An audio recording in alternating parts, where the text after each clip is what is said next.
Morning students, the world around us, EVS class 5th, chapter 10, the advent of the British Raj. ये हम पढ़ चुके थे, start कर दिया था बच्चों हमने।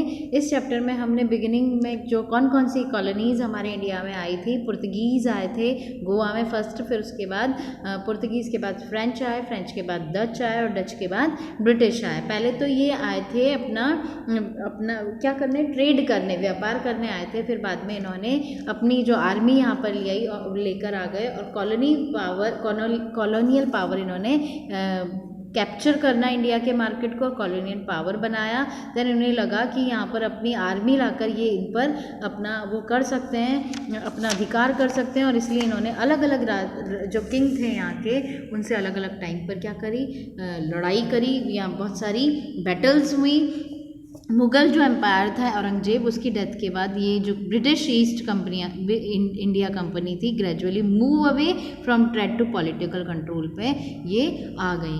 तो इन्होंने अलग अलग सिख से, मराठा से अलग अलग टाइम पर क्या किया बच्चों, बैटल्स हुई। तो उन बैटल्स को आज हम स्टडी करेंगे। तो फर्स्ट बैटल थी Plassey, battle of Plassey. The Battle of Plassey is considered a landmark as it marked the beginning of British domination in India. In British domination जो इंडिया के थे, डोमिनेंट हो गए थे ब्रिटिश, उन्होंने अपने कब्जा करना शुरू कर दिया लैंडमार्क पर, यहाँ की ज़मीन पर, और उसके लिए ये बैटल थी किसकी, प्लासी की। द बैटल ऑफ प्लासी और पलाशी भी बोलते हैं इसको, टुक प्लेस ऑन 23 जून 1757 में ये लड़ाई हुई थी एट पलाशी इन मुर्शिदाबाद। कहाँ पर, बंगाल की जो कैपिटल थी मुर्शिदाबाद, वहाँ पर 23 जून 1757 में ये लड़ाई लड़ी गई। The battle took place between the British East India Company on one side and the Nawab of Bengal along with his French allies.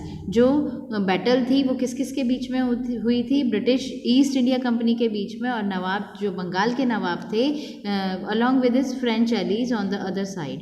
French allies मतलब उनके साथ फ्रेंच के भी लोग मिले हुए थे, और बंगाल के जो नवाब थे उनके बीच में ये लड़ाई हुई। Sirajuddaula was the last nawab of Bengal. Bengal का लास्ट नवाब कौन था, Nawab Sirajuddaula. And he fought to maintain his independence state, और वो ये चाहता था कि मेरा जो राज है वो इंडिपेंडेंट रहे, इस पर कोई कब्जा नहीं करे। In June 1756 Sirajuddaulah capture the British trading base at Kolkata Fort William. जो 1756 में सिराजुद्दौला को पकड़ लिया गया, कहाँ पर, ब्रिटिश ट्रेडिंग जो बेस था कोलकाता का, फोर्ट विलियम जिसका नाम था, वहाँ पर सिराजुद्दौला को पकड़ लिया गया।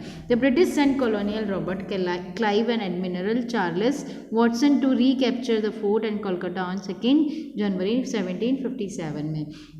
जो ब्रिटिश थे उन्होंने कॉलोनियल रॉबर्ट क्लाइव को भेजा और एडमिरल चार्ल्स वॉटसन को कैप्चर करने के लिए, किस पर, किले पर अधिकार करने के लिए, जो कोलकाता में था। वो कब किया गया, 2 जनवरी 1757 को इन्होंने कैप्चर कर लिया। The battle of Plassey followed and Nawab Sirajuddaulah was defeated by the British capture and put to death. Plassey का जो बैटल थी उसमें नवाब सिराजुद्दौला हार गए ब्रिटिश और ब्रिटिश ने उनके फोर्ट पर कब्जा कर लिया, पुट टू डेथ, और वो उनकी डेथ हो गई।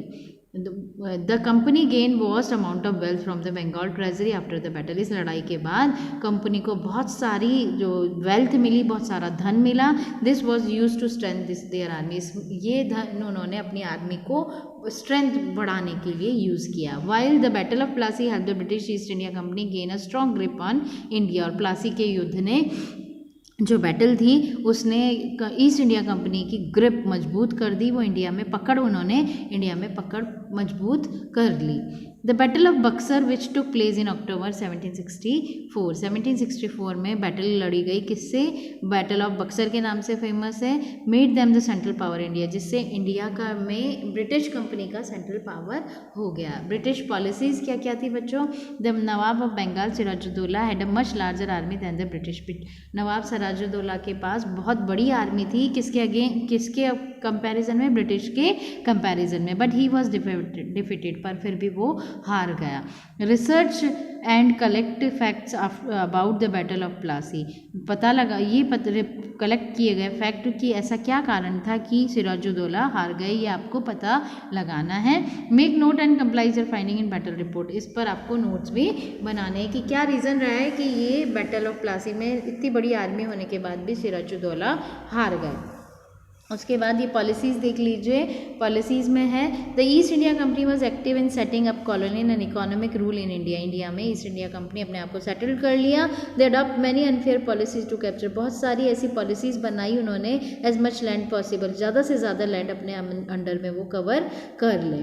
The governor general of India, जो इंडिया के गवर्नर जनरल थे लॉर्ड रिचर्ड वेलेस्लाई, ये जो जिनका पिक्चर बना हुआ है Lord Richard Wellesley, use to subsidiary alliances system, उन्होंने सब्सिडियरी अलायंस सिस्टम लगाया to bring the Indian state under British rule, किसको ब्रिटिश रूल में जो वहाँ की इंडिया की लैंड थी उसको अब कैप्चर करने के लिए ये क्या बनाया, सब्सिडियरी अलायंस सिस्टम बनाया। According to system the British would protect the Indian state from foreign threat while gradually bringing them under British supremacy, इन्होंने क्या किया कि इंडियन स्टेट को वो प्रोटेक्ट करेंगे फॉरेन थ्रेट से अपने तरीके से, और धीरे धीरे उन्होंने अलग अलग स्टेट में अपना कब्जा करना स्टार्ट कर दिया। The Indian state had to disband their armies and allow British troop to maintain their state, Indian state थे जिनकी आर्मी ने राज़ी हो गई ब्रिटिश ट्रूप को मेंटेन करने के लिए, उनकी आर्मी को मेंटेन करने के लिए। This system was calculate policy of east India company, ये सिस्टम था, पॉलिसी थी उनकी टू कंट्रोल द टेरिटरीज पर कब्जा